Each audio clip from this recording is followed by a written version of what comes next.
I just remember my mum screaming, things smashing in the kitchen. She'd stay in bed for a few hours the next day, longer than normal. She would call in sick to work, stop seeing friends. I was so scared. I had a normal childhood, but when I was 7 years old, my dad died of cancer. He was amazing. We went on bike rides all the time. He loved fishing too. He'd always make me feel better because I was shit scared of being on the boat. It was this old, cheap pile of rust, but it was his pride and joy. It took me a long time to accept what happened. It happened really quickly. He had a bad cough, wouldn't go away for weeks, so he went to the doctors, who then referred him to the hospital, and they basically told him that he's got a couple of months left. When I was 12 years old, my mum met another man at her friend's party. I only remember him coming over to the house maybe once a week for the first few months. The three of us would watch a movie or have dinner together. My mum was obviously just getting me used to the idea of another man around the house, you know. Then after about a year, she told me I'm getting married again. After a year of only seeing him once per week, he pretty much moved in. The day after she told me about the wedding. I liked him at first. He was really friendly. He would talk to everyone we walked past. Everyone seemed to know him. Most people in the town liked him. My friends thought he was great. He'd get pizza delivered any time my friends were over. Then about a year of being married, they started to argue a little bit more. I had my first boyfriend at the time. I remember my boyfriend came round one night.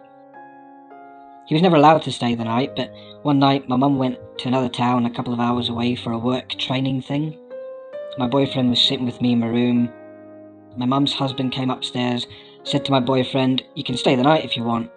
Your mum's away, so, your boyfriend can stay." So we did. Then, later on in the night, my mum pulled up in the drive. She came in and said that her work thing was cancelled. My stepdad said, "Right, I'm going to go to the pub then." My mum said my boyfriend could stay since it was okay with my stepdad. About 2 a.m, me and my boyfriend woke up to screaming downstairs. I knew they were arguing about something, but I'd never heard it like this before. Then I heard things getting clattered around, as if someone was punching walls. So me and my boyfriend went downstairs.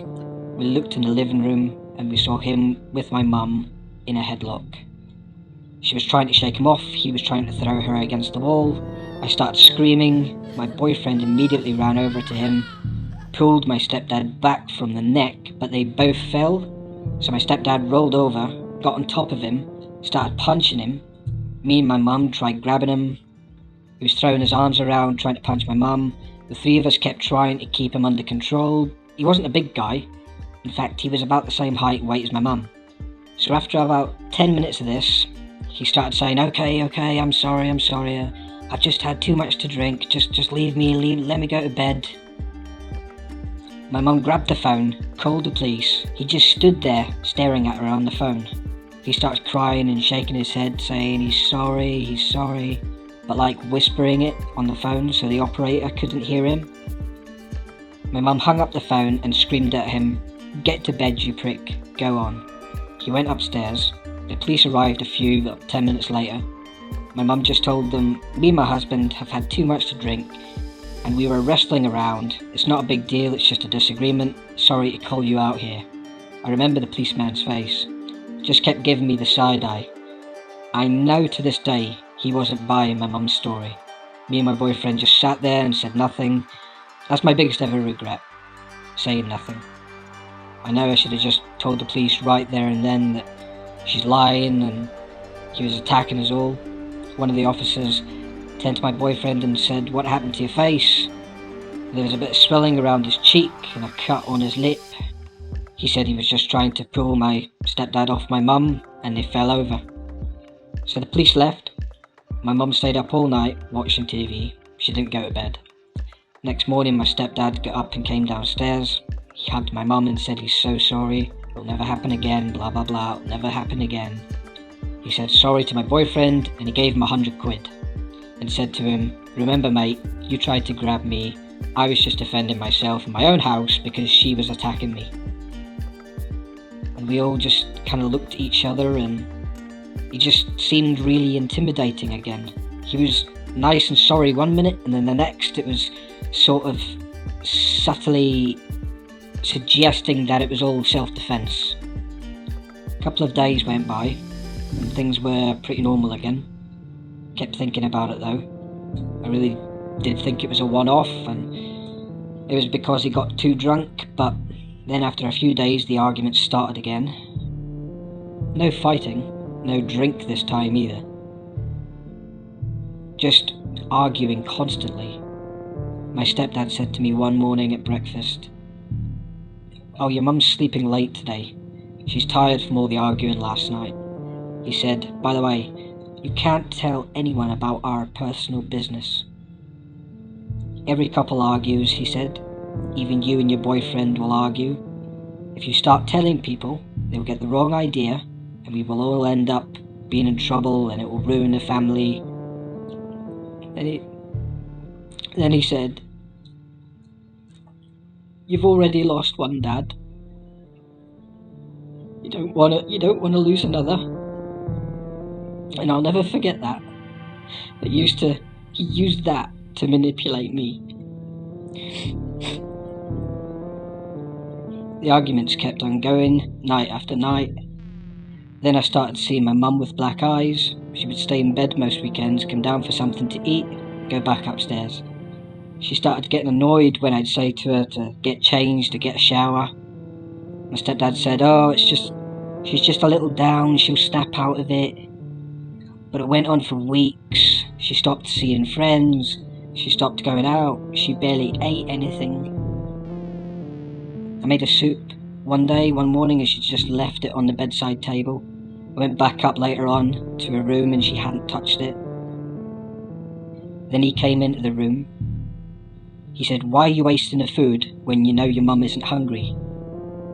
He picked up the bowl, poured it over my mum's face while she was on the bed, grabbed her by the neck, put his face right up to me and said, you just fucking forget about her. She is useless and so are you. I've tried to make this family my own, but none of you appreciate me.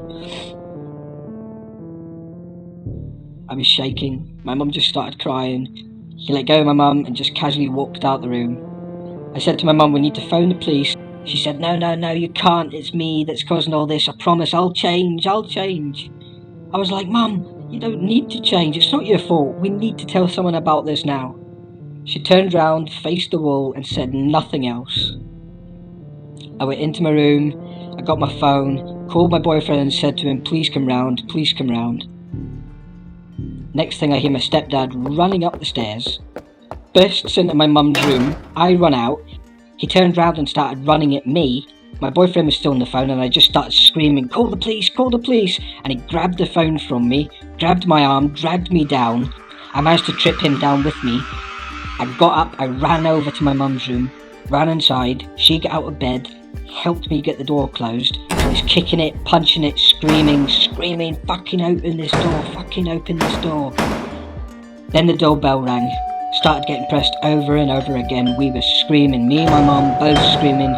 He was screaming, punching this door, kicking it down. I heard the wood start to break in the door. We heard them running down the stairs after the doorbell started going. Then the back door slammed and it was gone.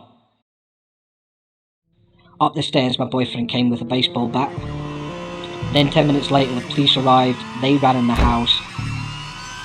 And that was the last we ever saw or heard from him. Since then, my mum's got the help she needed.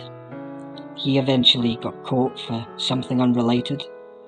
And justice was served, I guess, for what he did to us. I struggle to trust people, but I suppose the problem is you never know who's capable of what. I mean, I never expected him to be like that. I just wish my dad was still around. My real dad. My only dad. I wanted to share this story to maybe help other people going through something similar, or know someone that is. Please don't hesitate to get help as soon as you see any signs of abuse or neglect. Please, don't wait. We got lucky in the end, but, so many people don't.